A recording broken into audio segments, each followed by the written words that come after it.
ช่วยพอตัวเนอะถ้าเปิดจะจอดแบบนี้นะขอเปิดพื้นที่ไว้ก่อนคือเปิดแล้วไปจอดตั้งในก่อนบึ้ดก้อยว่ากันหัวเข้าแข้งขาบดีกันอย่างบดีก็ก้อยว่ากันอันนี้หงทานกะมาจากทางใดเอ่ยเวียงปะเป้าบ้านสาไปทางไหนเลยแม่เข้าไปจนสุดปลำเนี่ยแล้วเลี้ยวซ้ายตีหันจะมีโต๊ะที่จะวางอนุโมทนาเนอะแม่เนอะอายุมันขวัญยืนแม่เอาใส่เลยแกะเลยแกะใส่เป็นขวดเลยเนาะอนุโมทนากับยายจันตุ้ยอุปนันนางชนันทิดาอุปนันแล้วก็นางสาวสโรชารามอนปันน้ำล้อมเกาะคาผมทำบุญมานี่แถม300 บาทก็อนุโมทนาเด้อที่เป็นน้ำเป็นอย่างเนี้ยแม่จะใส่เลยใส่ไปเลยมัน50 ถุงก่อนเอาใส่ไปถุงในกลวยในถุงถ้าเป็นน้ำก่อนแกะใส่เลย1 ขวดถ้าปัดได้เกียมตึงน้ำตึงครัวมาก็มีไม่หีบเพื่อเอาสตางค์เสียบไปตามเจตนาของท่านทั้งหลาย10 บาท20 บาทบอกว่าแต่ขอให้ใส่ทั้งป่ายนี่ไปก่อนเพราะว่าข้าวตอกดอกไม้เดี๋ยวเอาไปใส่ตั้งเก้าบุญข้าวตอกดอกไม้ใส่ตั้งเก้าก็เดี๋ยวก้อยว่ากันเนาะช่วยพ่อช่วยก้อยกันตัวเนอะช่วยพ่อช่วยก้อยท่านทั้งหลายที่ได้ตุงมาก็ดีเอามาเปาะมาหอมกันตั้งเพชรเนาะได้ตุงมาช่วยพ่อช่วยก้อยเนอะช่วยกันเอาห้อยเอาอย่างถ้าใดอันใดมันจะดีจะงามก็คือท่านทั้งหลายช่วยกันเพราะว่าท่านมหาสมชาติเนยมาเป็นเดือนละที่มาปกสร้างห้างแปลง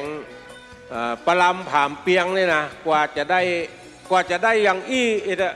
กว่าจะได้อย่างนี่ขึ้นลงขั้นใดเป็น10 เตื้อว่ะกระเดียวก็ขึ้นกระเดียวก็ลงมาแล้วขึ้นไป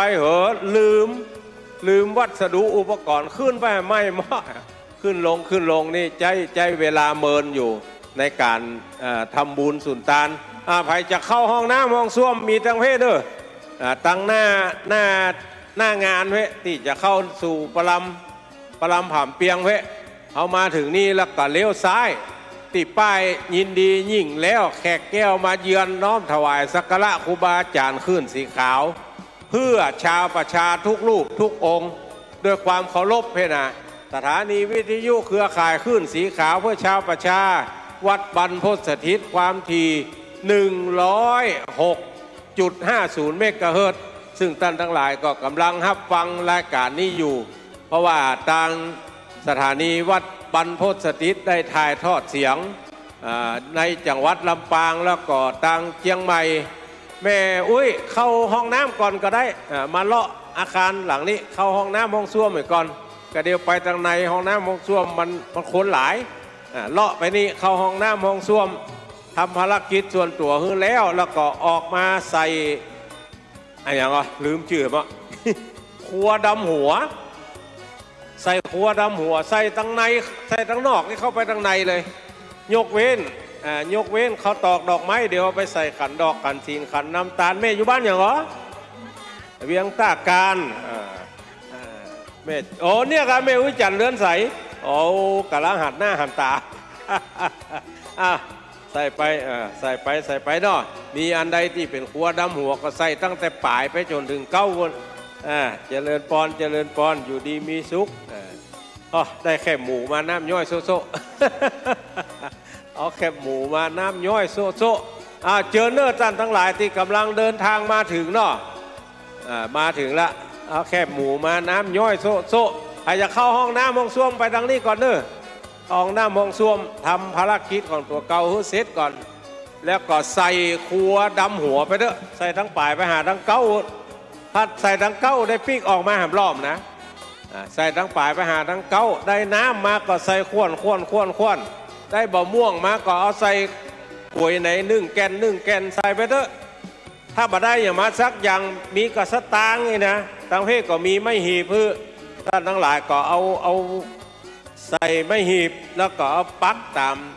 มต้นตามอย่างต่างๆนี่เถอะแล้วก็ที่กำลังเดินทางมาถึงก็ขอเชิญเนอะ ขอเจิญเด้อมาถึงแล้วก็เจิญตังในเนาะเข้าห้องน้ำห้องส้วมทำภารกิจของตัวเก่าเฮ้อเรียบร้อยก่อน แล้วก็เข้ามาตังในสถานที่พิธีวันนี้เฮาท่านทั้งหลาย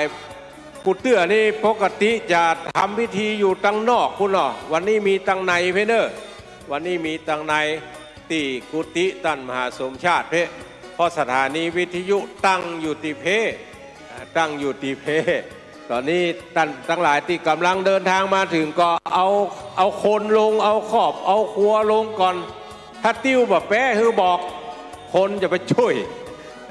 ได้โฮงทานมาได้อย่างมาอันนี้ได้อันอย่างนี้ปลาเป้าบะหนุนได้กับบะหนุนแล้วจิ้นหมูไม่ไหน ถ้าจะเอาใส่ครัวดำหัวแม่ใส่เลยแก่นใส่ไปจิ้นหมูนี่ซ้อเขาเดียวแบบเขาเดียวมันเนอครูบาอาจารย์เปิดเอาครัวดำหัวมาเป็นบะหนุนใส่ทั้งนี้ไปเลยแม่เดี๋ยวติ้วไก่เดี๋ยวได้ติ้วปิ้งมาหมอใส่ทั้งนี้ไปใส่ทั้งป่ายไปหาทั้งเก้าส่วนข้าวตอกดอกไม้ลำเตียนเดี๋ยวไปใส่พุ่นหัวพุ่นคนมีขันแก้วทั้ง3ขันสินขันน้ำตาลอยู่ทั้งพุ่นใครที่กำลังเดินทางมาถึงก็เจอเนอใครได้ข้าวเกียบก็ขายหน้านี่ ข้าวเกียบเอาข้าวเกียบตัวเอาน้ำแอมโดยเด้อกินก็ข้าวเกียบเดี๋ยวแก้นแก้นักกับบ่เจอเนออีพ่ออีแม่ทั้งหลายที่กำลังเดินทางมาถึงนี้ใครได้ครัวดำหัวมาเอาใส่ตั้งแต่เก้านี่ไปเลยใส่นี่ไปเลยถ้าใส่ตังในมาก่อนก็ได้ปิ๊กมาให้เหมาะเอาใส่ไปก่อนระวังยางมะนูนเด้อระวังยางมะนูนตัวแก่นนี่พวก3 คาบพวกเด้อ แต่ละแก่นอันนี้อยู่บ้านทางไหนเอ่ยมานอนกำลังมากี้นี่แม่ใส่ทั้งนี้ไปได้หัวดำหัวพอตอกดอกไม้จะอยู่ทั้งเก้าวนตีบอกเขาใส่ทั้งนี้ไปก็เพราะว่ามันจะติ้วนักก็ได้ติ้วปิ๊กมาหม้อใส่แบบเสี่ยงนี่นะเพราะว่าตั้งเก้าวนมีคนใส่เต็มที่ละตั้งป่ายไม่มีไฟใส่เตื้อแล้วก็ส่วนตั้งเก้ามันจะไปค้อนตั้งเก้านะใส่ตั้งป่ายไปพ่องเอาตามกำลังทรัพย์ของท่านทั้งหลายจะใส่อันหนึ่งอันใดก็ใส่ไปเลยข้าวตอกดอกไม้ทูบเทียนเอาเน็บกันไปตามนี้เถอะได้ข้าวต้มข้าวหนมมาก็ใส่ไปตามอัธยาศัยของท่านทั้งหลายเนาะใส่อันน้อยเพราะแม่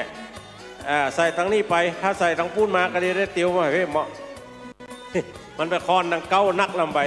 เอามาตั้งป่ายให้พ่องเอามาตั้งป่ายให้พ่องเนาะเอาช่วยกันบริหารจัดการวันนี้จะได้ดำหัวครูบาอาจารย์ตู้เจ้าขี้อู้ทั้งหลาย ตู้เจ้าขี้อู้พระนักจัดรายการสถานีวิทยุคลื่นสีขาวเพื่อชาวประชาตอนนี้ก็ท่านทั้งหลายฟังอยู่ทั้งบ้านทั้งจองก็ยกมือสากามือไหว้เพื่อนเนอว่าอันใดอันหนึ่งที่ได้ช่วยกันทำในวันนี้อันนี้อาติมจะไรอาติมลงทานกับอาติมมาขาย อาติมยายพรตาเขาน้อยเอามาเป็นโรงทานเนาะ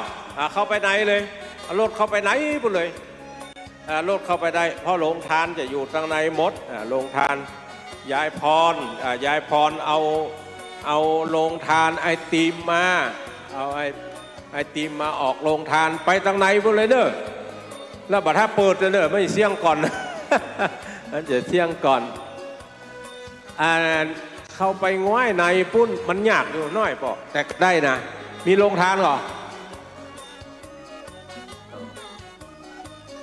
เข้าไปทางในก็ได้เดี๋ยวไปให้ได้ก็ไหว้ออกมาเนาะอันนี้อย่างน้ำม้อยที่เอามาถวายตะกี้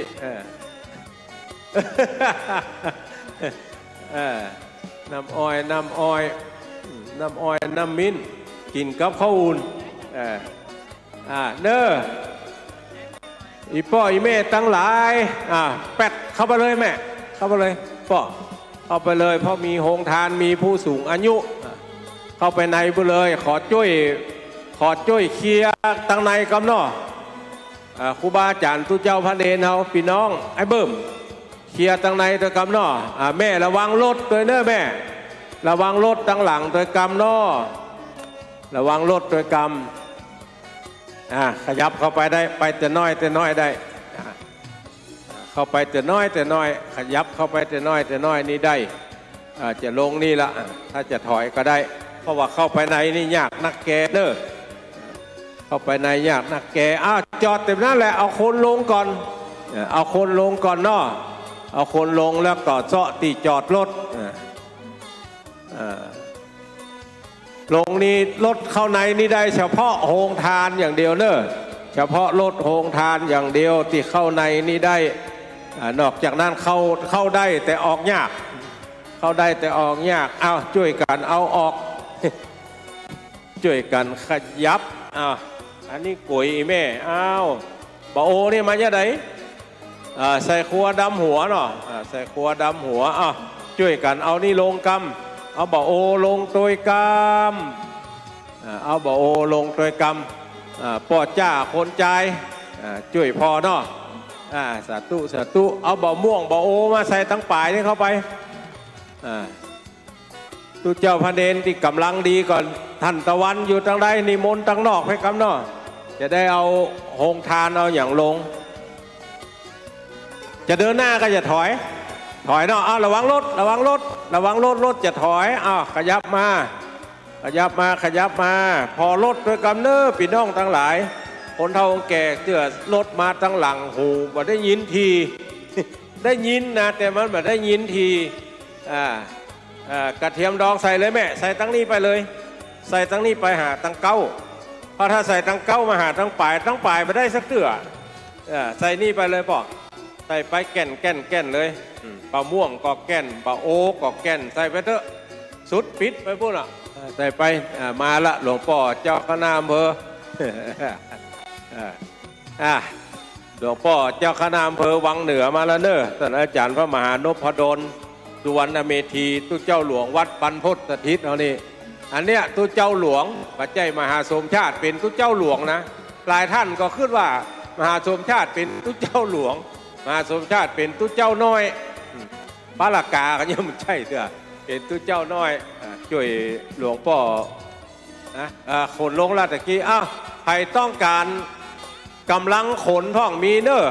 จะฮื้อขนอย่างอันใดตู้ผ้าเอามาช่วยกันละไผ่มาถึงแล้วไปห้องน้ำห้องส้วมก่อนก็ได้เนาะห้องน้ำห้องส้วมอยู่ตรงนี้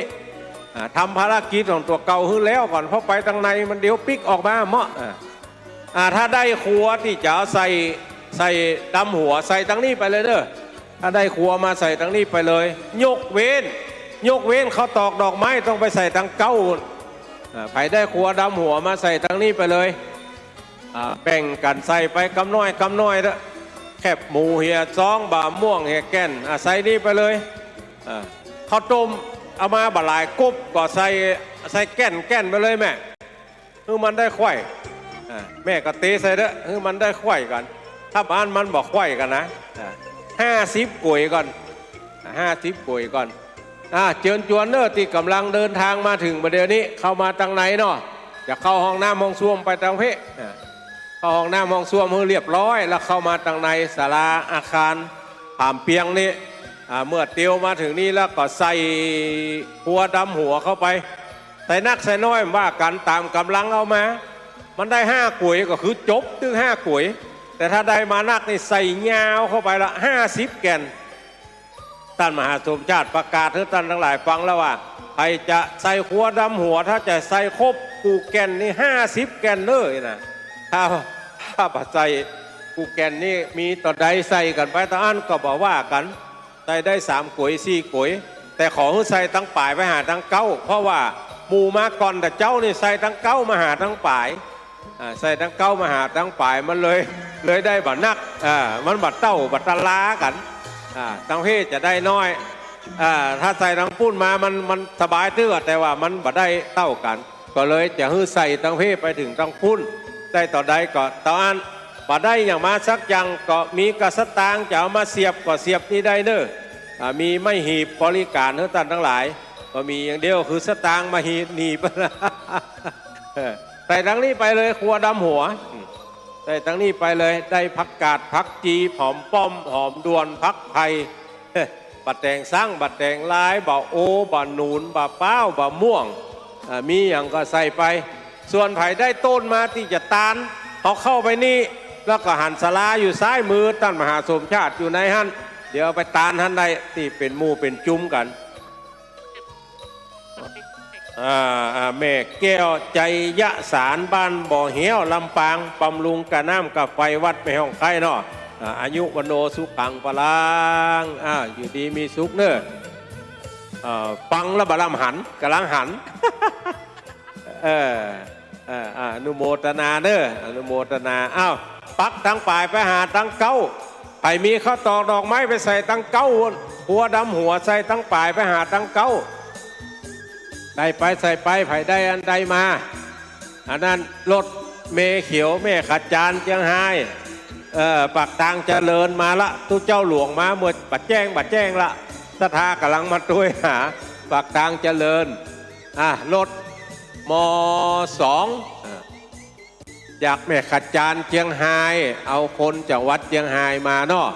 ก็อนุโมทนาเนอะไผ่ลงรถแล้วจะเข้าห้องน้ำห้องส้วมก็เจอเนอะเลี้ยวซ้าย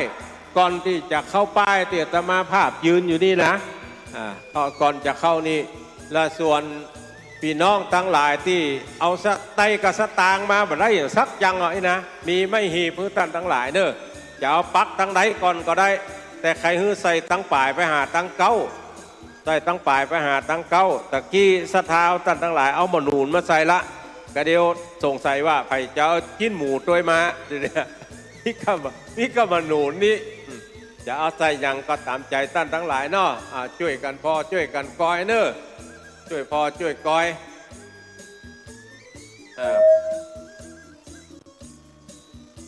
เป๋ปานีแก้วน้อยปงแสนทองก็มาถึงละเจอเนาะท่านทั้งหลายเนาะจะตาเนื้อเลี้ยวซ้ายนี่เลยไปหาท่านมหาสมชาติในผามุดเอาไปตานก่อนได้เอาไปตานเข้าในนี่เลย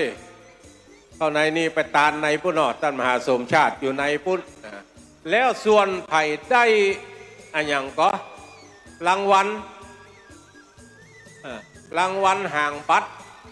จดนี่เนาะรางวัลห่างบัตรที่เปิดออกมาจดไหนปัจจัยที่เปิดเอารางวัลมาหอม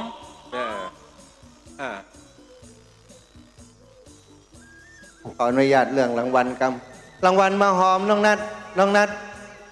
เอาสมุดเล่มหนึ่งจดรางวัลเปิ้นนะแล้วก็เอาขึ้นไว้บนหันเลยแล้วก็สำหรับการจับสลากรางวัลตุลุงตอนที่สืบเจตาน้องนัดน้องแอมเจ้าหน้าที่จะเอาหมายเลขไปแจกสถานั่งอยู่กับตี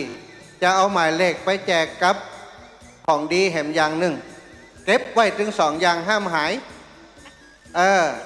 ตั้งปุ่นมีจื่อเฮาบัตรไม่หายจบข่าวนะเก็บไว้ดีๆเก็บไว้สำหรับน้องนัดอยู่ห้านาลูกเดี๋ยวถ้าเปิ่นมานี้ก็คือไปหาน้องนัดทันไปหาน้องนัดทันจดอันติสำหรับเอารางวัลแม่ไปบอกเธอเลยบอกน้องนัดว่าอีแม่เอาวิทยุอินเนอร์เขาน้องจดแหมไม่1,500ได้ดีแม่อีแม่หอมที่1,500ไปหาอีล่านี้จดนี่เลยเนอะไปหอมสั่งมาหาที่ลูกสาวนี้ลูกละเขียนคำว่าสั่งเฉพาะ1,500เนอะ1,500ลูกเขียนคำว่าสั่งเอาหน้าได้ก็ได้ลูกทับไว้เหียเจ้าได้ถวายไผ่ที่เป็นเจ้าภาพสั่งทั้งหมดเนอะที่แจ้งอาตมาบอกให้ลูกสาวเขียนแหมก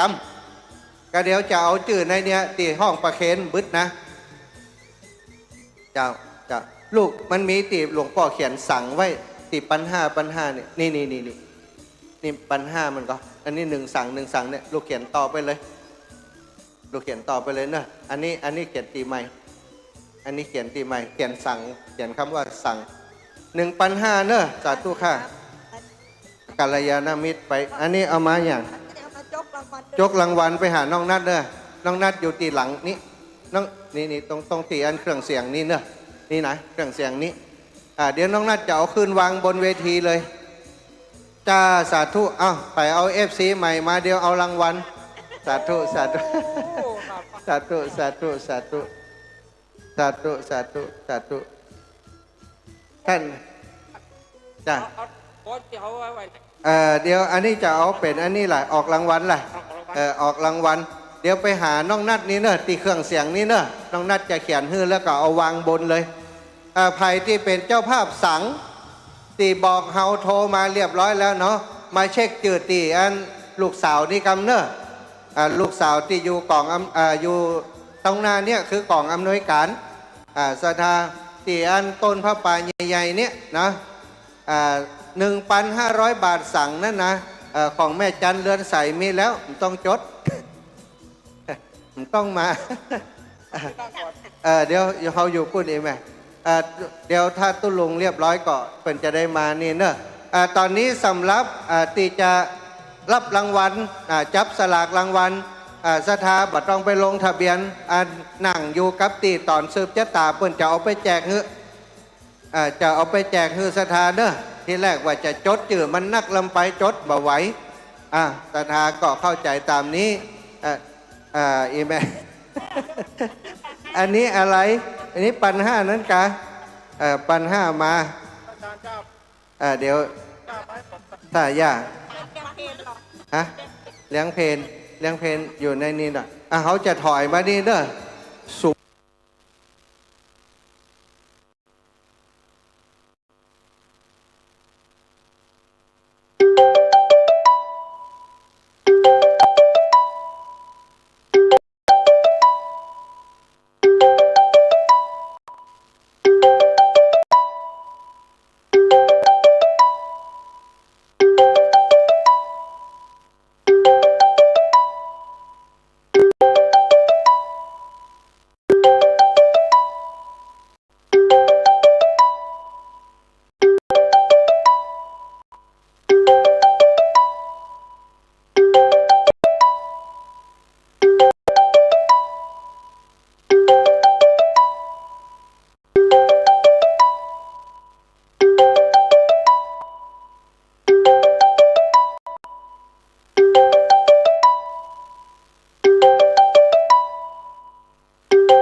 พื้นนี่นะ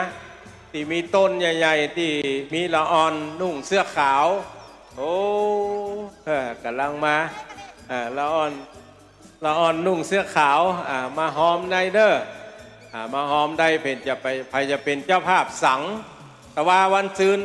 โทรศัพท์มาละแต่ไม่ได้ออกสตางค์ด้วยนะจะโอนก็ไม่ได้โอน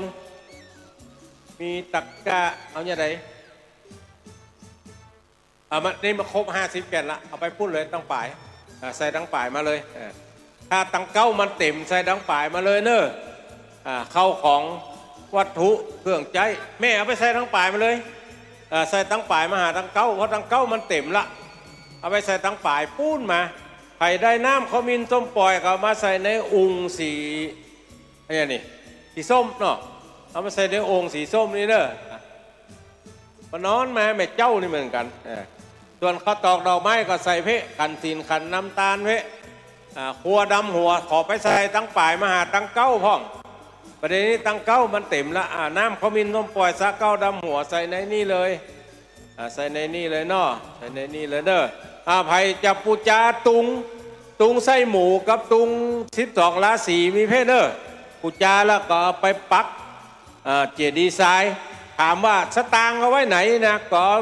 ใส่ไม่หีบปักต้นนี่เถอะอันนี้คือการปูจาและส่วนไผ่ได้รางวัลห่างบัตรมาก็เอามาตั้งเพะหน้าเวทีไม่เด้อ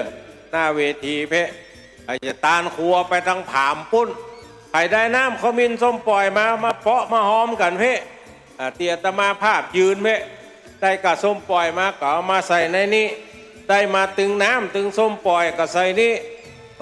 ส้มปล่อยก็บ่ได้น้ำก็บ่ได้นะไปซ่อไหนมาสักขวดก็ได้เอามาถอกใส่นี่เกิ้งกินเนี่ยเกิ้ง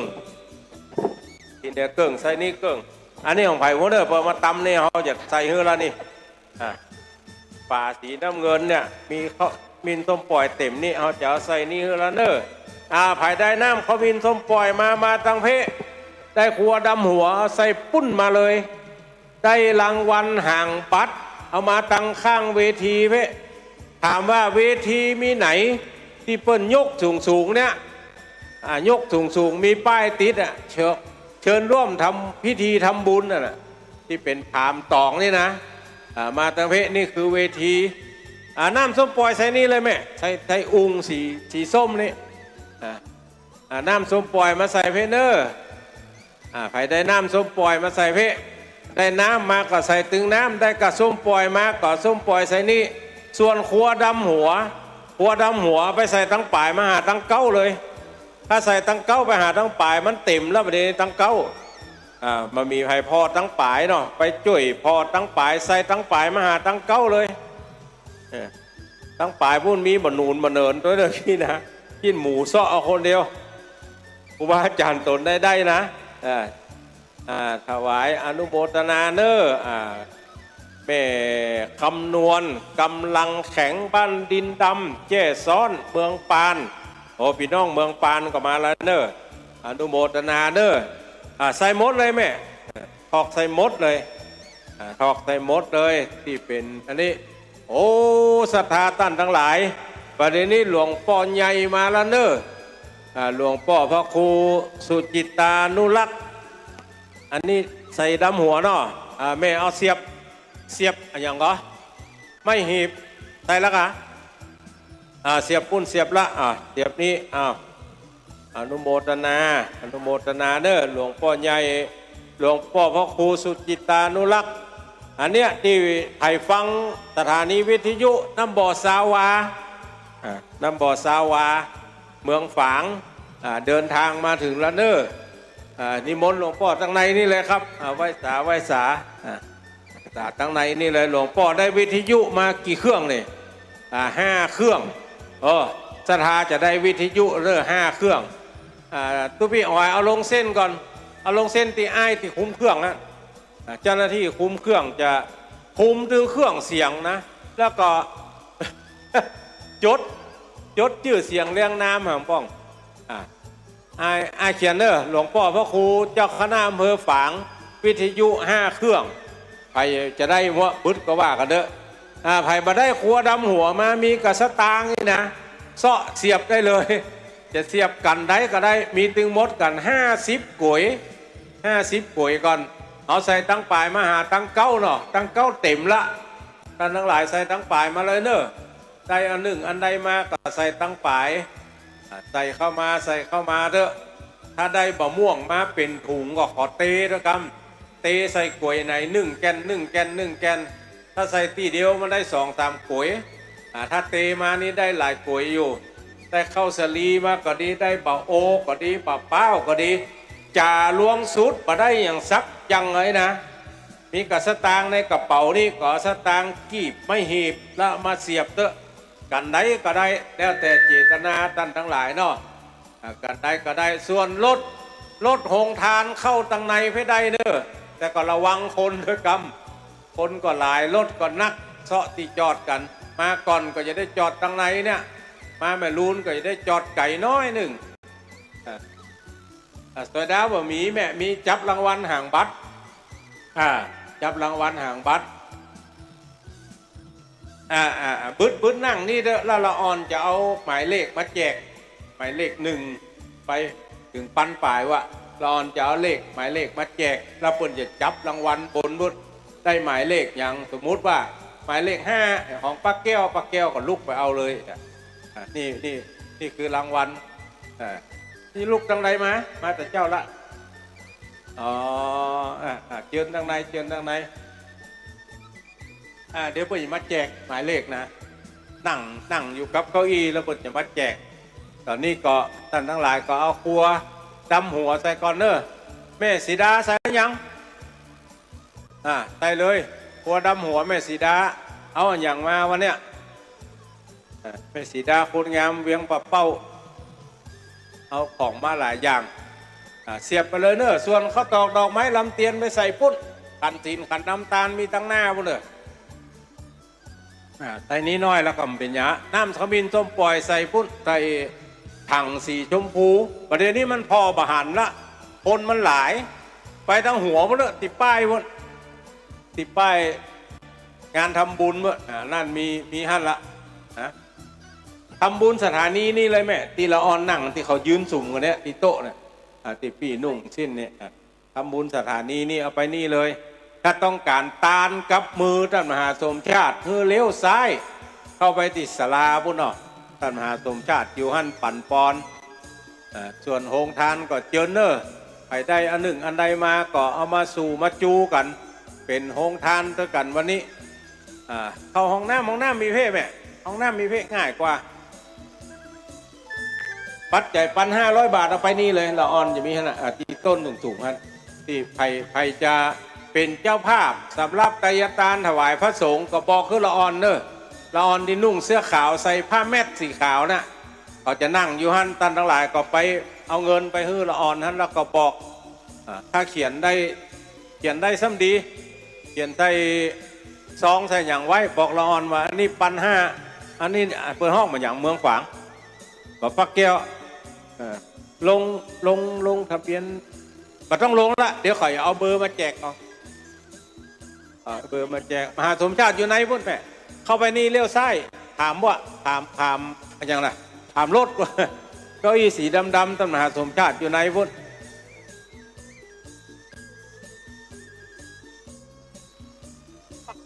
ประกาศครับปอใบไม้ทอทหาร7359ออกไปหารถด้วยกันเนอะปอใบไม้7359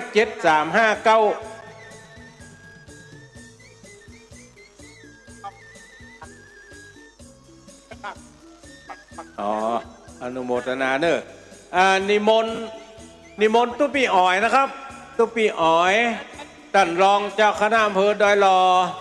ตุ๊ปียุ้ยท่านพระครูสังฆลักษณ์แห่งตนนะครับ5 ตนของขวัญไว้นี่เลยแม่ไปลงทะเบียนท่านตะวันไปถอนครับเนาะนิมนต์นะครับ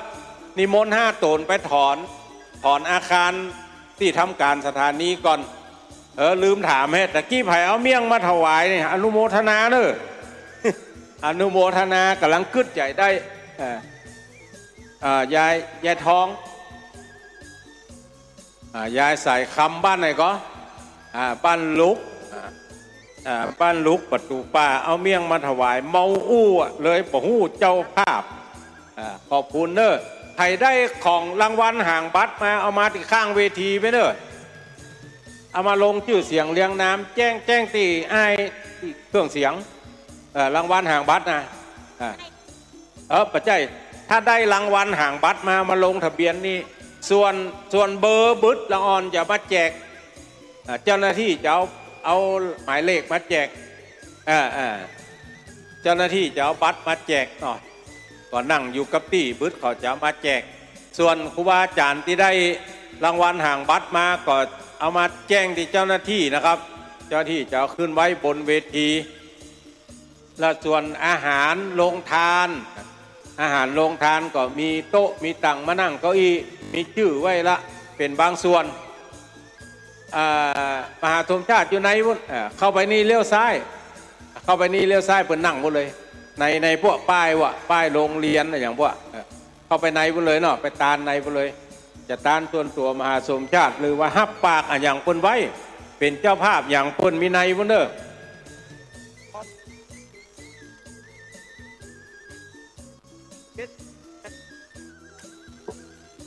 7359ย้ายรถกำเนาะเจ้าของรถหมายเลข7359ไปย้ายรถกำเนอมันขวางเบิ้ลก็เข้ามาได้ตอนนี้เน้นลักมาละเอาลักมาละ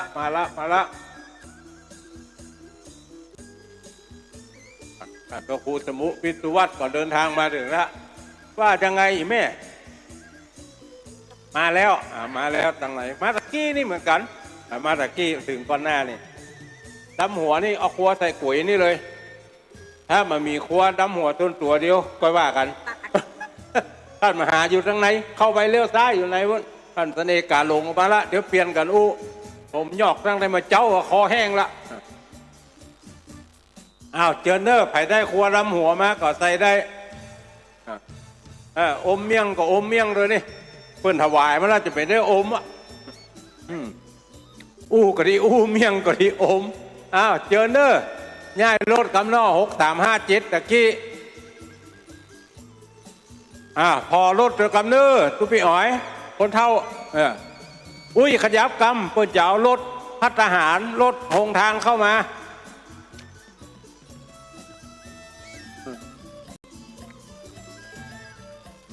เข้ามาอ้าวตังในขยับกำนอพอรถเจอกำเนอร์พอรถเจอกำไม่เลี้ยงมาละเอาหงทานก๋วยเตี๋ยวมาไหนฮั่นตั้งไหนฮั่นในก็มาเต็มนี่ไหนบุญหรอก๋วยเตี๋ยวไก่ไม่เนี่ยฮะอนุโมทนาเนอเอาขวดลงนี่จอดนี่ก่อนจอดอนุโมทนากับพี่น้องศรัทธาทั้งหลายเนอ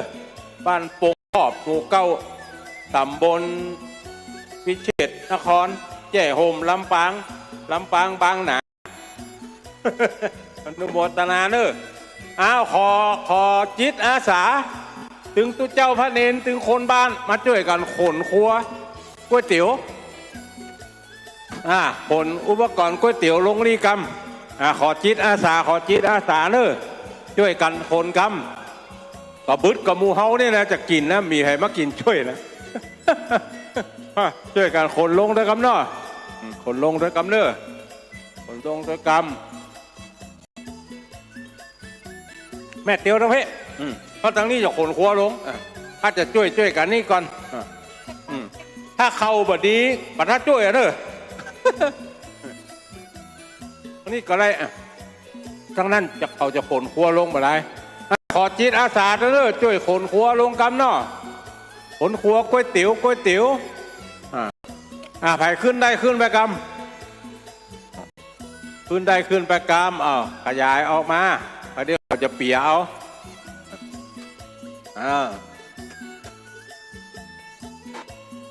ช่วยกันเด้อพี่น้องที่กำลังเดินทางมาถึงเอาคนลงก่อนเนาะเอาคนลงแล้วเข้าไปจอดในที่จอดเปิ่นแปลงไว้เฮ้อละครูบาอาจารย์ที่อยู่ทางในนะครับนิมนต์ช่วยถวายการต้อนรับหลวงพ่อเจ้าคณะอำเภอฝางด้วยกันนะครับเปิดเข้าไปปุ้นตะกี้ละอนุโมทนากับหลายฝ่ายเนอะเจ้าปับเมี่ยงโดยกินก็ได้กินอู้ก็ได้อู้อมก็ได้อมกำก็ได้กำเอาแต่ปะนี่มันสีน้อยหน่อยใส่ไปเลยอันใดใส่อันใดมันสีน้อยสีหยอบตั้งกลางใส่ไปได้เลยใครได้บ่าป้าบ่าโอบ่าฟางบ่าลำไยมาครัวดำหัวใส่ไปเลยเด้ออันใดเต็มก็เว้นไปใส่อันที่บ่เต็มประเด็นนี้ตั้งกลางบ่ใครมีเหมาะอันนี้อย่างแม่ปุ่มปู้ กับเข้ามานูนใส่ในซ่าเลยใส่ตั้งกลางเลยเขาตอกดอกไม้ไปใส่ปุ้นหัวปุ้นที่จะเลี้ยงเพนเดี๋ยวก่อนปุ้นจะเลี้ยงเพนไหนนี่เอาไปนี่ก่อนอันนี้ใส่นี่เลยแม่อันใดมันน้อยอันใดน้อยใส่แกนนั่นกุยแกนใดใส่แกนน้อยใส่แกนนั้นตีไผ่ต้องการปะท่านมหาสมชาติเข้าไปในเลี้ยวซ้ายตีผามมั้งละตีผามรถท่านมหาจังอยู่ฮะละตึงจังตึงจึงละเนี่ยนะส่วนโฮงทานที่เดินทางมาถึงกอดช่วยพ่อช่วยก้อยเนาะซ่อหาตีนั่งตีเจ้าใส่เลยแม่ใส่เลยครัวดำหัวใส่เลยเอาไปใส่ตั้งกลางเพื่อก็ได้ใส่ตั้งกลางเพื่อก็ได้ลานี่หยังอันนี้หยังช่วยพ่อช่วยก้อยเนอะรถกันนี่ถ้าเอาครัวลงแล้วขยับกำคนก็จะเข้ารถก็จะหุ่นดีม่วนดีงานคนก็จะเข้ารถก็จะออกกุยตั้งกลางให้ห่างแล้วเด้อท่านทั้งหลายที่เอาไปใส่ตั้งหัวกับตั้งห่างเนี่ยมดตั้งกลางนี่บอกใครมีละเอามาใส่ตั้งกลางเด้อครัวดำหัวนะนิมนต์ท่านเสน่ห์กาหลงทั้งนี้กรรมครับท่านเสน่ห์กาหลงนิมนต์ทั้งนี้กรรมครับจะได้ช่วยอู้ด้วยจ้าสำหรับท่านทั้งหลายที่เดินทางมาถึงตะกี้ถามว่าเปิ้นลงทะเบียนที่ไหนตุลุงอีนะ บ่ได้ลงที่ไหนเนอะบ่ลงละทานยกเว้นท่านทั้งหลายได้วิทยุได้กระติกน้ำไฟฟ้าได้หม้อหุงข้าวเตาฮังโลเตาแก๊สแล้วก็วิทยุเอามาเนี่ยเอามาจดชื่อเสียงเรียงนามที่เจ้าหน้าที่เครื่องเสียงว่าชื่อหยังเอาอันหยังมาแล้วเปิ้นจะจดชื่อแล้วจะขนขึ้นบนเวทีนี่และส่วนห่างบัตรแฮมเบิร์ตท่านทั้งหลายนั่งเป็นตี้เป็นตางละปีเอ็มกับที่ของมจรจะได้เอาหมายเลขไปแจกเอาหมายเลขไปแจกให้ท่านทั้งหลายตามที่นั่งตามเก้าอี้แล้วก็ถ้าได้เวลาจับรางวัลแล้วพวกก็จับบนเวทีได้ห้องไผ่ชื่ออย่างหมายเลขอย่างมันจะชื่อละหมายเลขได้หมายเลขได้พวกก็จะห้องเลขนั้นเข้ารับรางวัลประเดี๋ยวนี้ไผ่ได้น้ำเขามินส้มปล่อยมาพ่องเอามาใส่เพเนอร์ใส่ในอุงเฮ้ใส่ในอุงในองค์เขาจะบอกว่าสีชมพูมันก็มาหันนั่นแหละนี่ก็ค้นหลุมรูดอ่ะ ตาลต้นมหาสมชาติถ้าแยกตั้งฝาเพศใส่ครัวใส่น้ำเขามินส้มปล่อยประเดี๋ยวนี้ตั้งหัวกับตั้งหางนี่กุยมันล้นละแต่ตั้งกลางยังวางอยู่เอาไปใส่ตั้งกลางโดยพ่องเนาะใส่ตั้งกลางโดยพ่องใส่ก่อนไปเนอร์สำหรับศรัทธาที่เดินทางมาถึงก็เจอเนอร์ไปจะปูจาตุงจะตาตุงไส้หมูมาปูจาเอาเพศใดปูจาแล้วก็เอาไปเสียบบนเจดีย์ทรายบนกล่องเจดีย์ทรายรถพี่น้องบัตรสถิตแม่ครัว แม่ครัวเอกของท่านมหาถ้าเอาของลงเรียบร้อยขยับกำเนาะ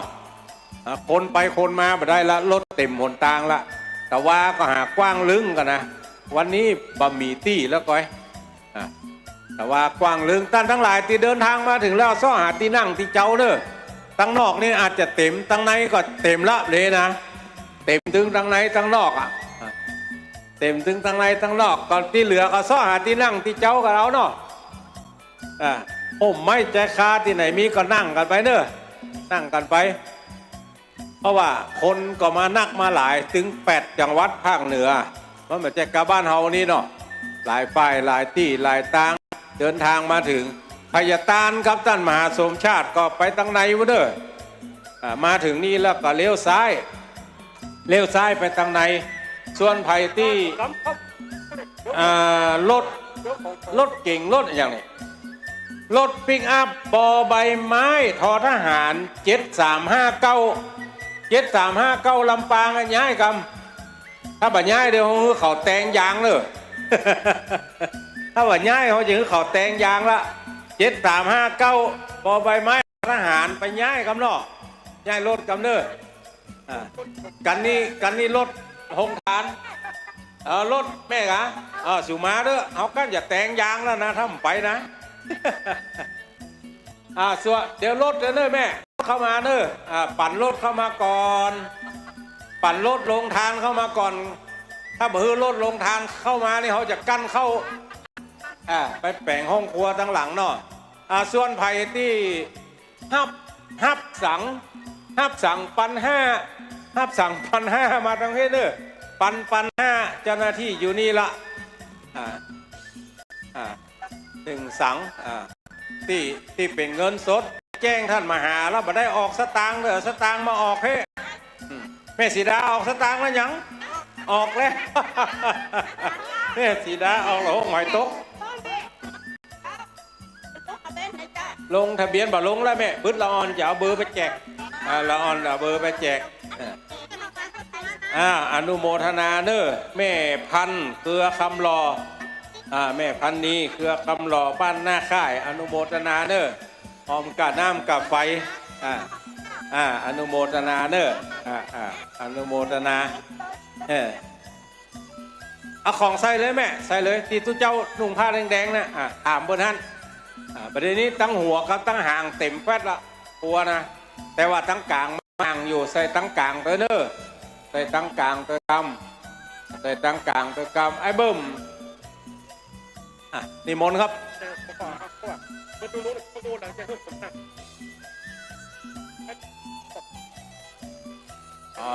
เดี๋ยวต้องเอาเก้าอี้ขึ้นเนาะ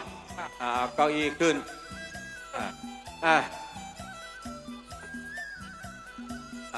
โอเคใครจะให้จะหอมพิเศษมาหอมตีหน้าเลยเนอะจะนิมนต์ท่านเสน่ห์กาหลงขอเก้าอี้ตวงเหรอขอเก้าอี้ตวงป่ะขอเก้าอี้หนึ่งตัวขึ้นบนเวทีจะให้ท่านเสน่ห์กาหลงขึ้นอูบนนี่เลยเพราะมันหันทีตั้งรูปนี่ประหันไพทีนิมนต์ครับครับ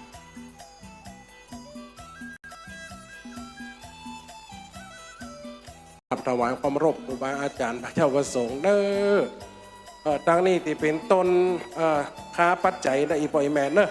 บอกว่าพระครูอภิวัตว่าเอามาไหว้ตั้งนาห้านนี่ก็ได้เพิ่นว่านะ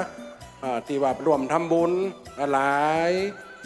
ตีหลายตังบางคนก็มารวมไปว่าเป็นยอดปัจจัยหรือว่ายอดทำบุญต่างๆมารวมไว้ที่ต้นใหญ่นี่ก็ได้เพิ่นว่านะที่รวมอยู่ในกันสังเขตนะกะแฮมปอมันอีปอยแมดเนอะรวมในกันสังเขตแต่แฮมปอมัน ประกาศนั้นเบิ่มไปนั้นเบิ่มเด้อไผก็ห้องหาจะแจกอันยังก็อยากจะได้ถุงดำด้วยมีทางใดหมดเด้อ ไอ้ปอยแมดเนอะวันว่าที่ต้นที่ปอยเมหานี่หลายครูบาอาจารย์หลายยมที่เปิดได้มารวมกันทำบุญหลวงพ่อพระครูพิวัตรว่าเอามาปักตีหน้าห้านในห้อไปทางไหนมันยากไอ้แม่อีปอดเนอะไปทางไหนครูบาอาจารย์พระเจ้าประสงค์ละกาศรัทธาอยู่ทางไหนมันแออัดอีปอยแม่เนาะบางคนไปปักไหนมันยัดกันเนาะเดี๋ยวมันจะห้อนที่ในมารวมทำบุญในวันนี้ที่วัดบรรพตคนใดเอามาปักนี่ก็ได้แม่เนาะอีปอนเนาะอยู่ในสำรับในก๋วยหันก็ได้เพื่อนหนึ่งถึงจะร่อนมาอยู่แล้วสาธุโยมแม่อย่างก็แม่เนี่ยก็แม่น้อมที่แม่จังโทรหาตลอดยอดแกงมาเลี้ยงเห็นบนเองแม่หน้าปุ่นหลังโบสถ์ปุ่นเนอะพอเราเฮ้ยมานั่งบนดูต่างหันด้วยคนได้กับใครหันสนีกันหลงคนจะได้เองนะโจนจะได้ วันนี้ที่เอาทีมงานละอ่อนมาตัวอีกฝ่ายการละอ่อนจังซอ6 ชีวิตด้วยกันรวมถึงน้องเจ้าขุนน้องมีลิ้นแหมสาธุโดยยมป่อยมแม่เนอแม่ขวัญดาวบ้านห้องกล้วยอันนี้รวมทำบุญกับสถานีเนี่ยแม่ละถวายเป็นการนำกับให้พระอาจารย์เอ็นเนาะแม่อาลีที่วงถวายอาจารย์เสน่ห์กะหลงอนุโมทนาเนออีปอยแม่เนออาทิเป็นต้นนี้อาทิเป็นการสังเขตหรือว่าเป็นการสังนั่นอันนั้นก็เรียกการถวายสะเกาดำหัวอย่างก็โยมแม่อาจารย์สมชาติอยู่ทางไหนอีแม่มันเข้าไปยากอีว่านั้นเลยง่ายมาไว้ตั้งนอกเนาะเลยง่ายมาไว้ตั้งนอกอีแม่การทำบุญวันนี้มี2 นัยยะ2 วาระด้วยกันมีทั้งการทำบุญเปิดสถานีใหม่เพื่อน106.50เพื่อนสีขาวของจังหวัดลำปางที่ปล่อยแม่ได้ฟังกันก็ลิงสัญญาณไปหลายต่างๆสถานีและการลดน้ำดำหัวพระเจ้าประสงค์ครูบาสังฆะผู้นักเทศนักจัดรายการหลายรูปหลายตนหลายองค์บริมาด้วยกันบัตรต่ำกว่า50เนอะอีบอยแม่เนอะบัตรต่ำกว่า50รูปด้วยกันบางคนก็เดินทางมาตั้งแต่เจ้าล่ะหลักจากเวียงป่าเป่าเจียงไฮ้แม่สวยตั้งเมืองฝางตั้งดอยหล่อและหลายๆตีตั้งหลับปูนก็มีเจียงไฮ้เจียงใหม่หลับปูนลำปางอีบอยแม่เนอะสาธุอนุโมทนานี่โยมแม่ยังจ๊ะ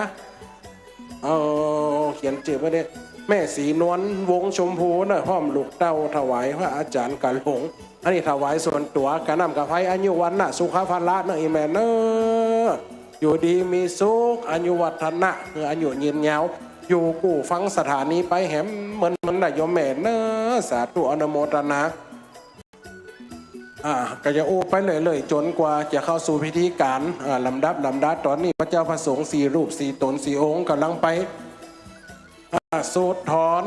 พื้นที่ การตั้งสถานีแล้วสักเบิดประมาณ9 โมงปลายกว่าๆจะมีการสืบโหราจัดตาแต่คืนอัตมาภาพก็ได้อูแล้วเกี่ยวกับเรื่องตำนานสืบจัดตาที่อีปอยแม่ได้ฟังกันแต่คืนไฟได้ฟังผมได้ฟังหมดเด้อสาธุอนุโมทนาเด้อโอ้ยโยมแม่สุจินพี่วงเวียงป่าเป้าสาธุเด้อโยมแม่เด้ออันนี้อีแม่เลยเอามาจอมถงน้ำเป็นข้าปัจจัยบำรุงกระคืนกันได้อู้ถึงเรื่องสืบเจตาหรือว่าตำนานอายุวัฒนะกุมารใครได้ฟังผมได้ฟังผมหมดช่วงนี้และการอัตมาภาพอยู่หักเด็กหมดเด้ออีปอยอีแม่ตะกอนนี่1 ทุ่มเขาปะกันทุกวันอาทิตย์แล้ววันศุกร์ตอนนี้วันพฤหัสก็เข้าเวลา3 ทุ่มวันศุกร์ก็3 ทุ่มวันอาทิตย์2 ทุ่มรู้สึกว่าเนี่ยอัตมาภาพไปเข้าเวลาเด้อสถากับพระอาจารย์จัดละกันรายการเดี๋ยวจัดอยู่เนอะแต่ว่าอารีเมพิกุลวงแก้วเนอะอารีเมพิกุล บ้านเมย่างห่างชัดฮะ บ้านเมย่างชัดฮะก็ไม่ยิ่งหรอกสวัฒนาเนอะคนเขียนไม่หันอากาศไม่เอกกันอนุโมทนาโยมแม่เนอะสาธุโยมแม่อนุโมทนาเนอะโยมอารีเมพิกุลฮะเนี่ยก็แม่เขียวภาษาตู้เลิกกำลังหันหน้าได้ยินกับเสียงเหมือนกันเจ้าธรรมดาแข็งแรงอยู่แข็งแรงแต่อายุวันน่ะสุขภาพเนอะโยมปอดโยมได้เอามาร่วมในกันวันนี้สาธุสาธุเป็นยังไอ้แม่พร้อมในกันได้นะปัจจัยส่วนนี้อัตมาภาพจะเอาไว้เป็นปัจจัยบำรุงครับสถานีตัวหลักก็เอาไปทำบุญสร้างวัดสร้างวาอีแม่บัวเขียวอริยะเนาะบ้านนางแลอีแม่จังโทรปรึกษาตลอดเนาะอีแม่ถือศีลภาวนาสวดมนต์สาธุโยมแม่แก้วใจเนี่ยก็ใจเนี่ยสารบ้านบ่อเหี่ยวลำปางเนาะอีแม่เลิกกับน้ำกับไฟอนุโมทนาเฮออยู่ดีสบายสุขภาพร่างกายแข็งแรงเนอะอีปอยอีแม่เนอะตีอูนี่เจ็บเสียงอาจารย์เสน่ห์การหลงหน่อยแม่เนาะสาธุนะโยมแม่กับแก้วกับม้าหันละนะอ๋อไอ้มันได้จดกับแม่มือกับไม้ไหนนี่นะโยมแม่ยังก็แม่คำน้อยแก้วกุ้นอยู่ไหนก็บ้านตรงกล้วยมาเลขที่124มันเจ๊หวยนะ124นี่ไอ้สาธุเนอะเป็นคำข่าวที่ส่งให้อีเมลนะส่งไปจัดเมินอีเมลกันลังไปอ่านได้เป็นกึ่งเดียนน่ะสาธุโยมแม่เนอะโยมแม่ได้จดกิจกรรมอนุโมทนาได้โยมแม่เนอะอยู่ดีมีสุขกูคูกูคนเนอะแช่มันสูงเห็นนะไงสาธุโยมแม่ยำหัวลำเหลือนี่นะโอ้ยอมญาติโยมทั้งตรงกยนักกระดานเนอะแม่เงินบันตรงกยแม่ปอลูกศิษย์ลูกหาฟังรายการหลายครูบาอาจารย์นะโยมแม่อย่างจ้าแม่ประพัดสืบสาวบันสืบกยเหมือนกันอีแม่อนุโมทนาเด้อกำลังมาหันกันข้างแรกเนาะวันนี้ได้มาปะมาหันกันแหลมดำได้โทอะไรแม่ละโยมแม่ถ้าจะรวมบุญกับตรงหันกับใดเนอะนี่โยมแม่เป็นเดี๋ยวน้องเจ้าขุนก็จะ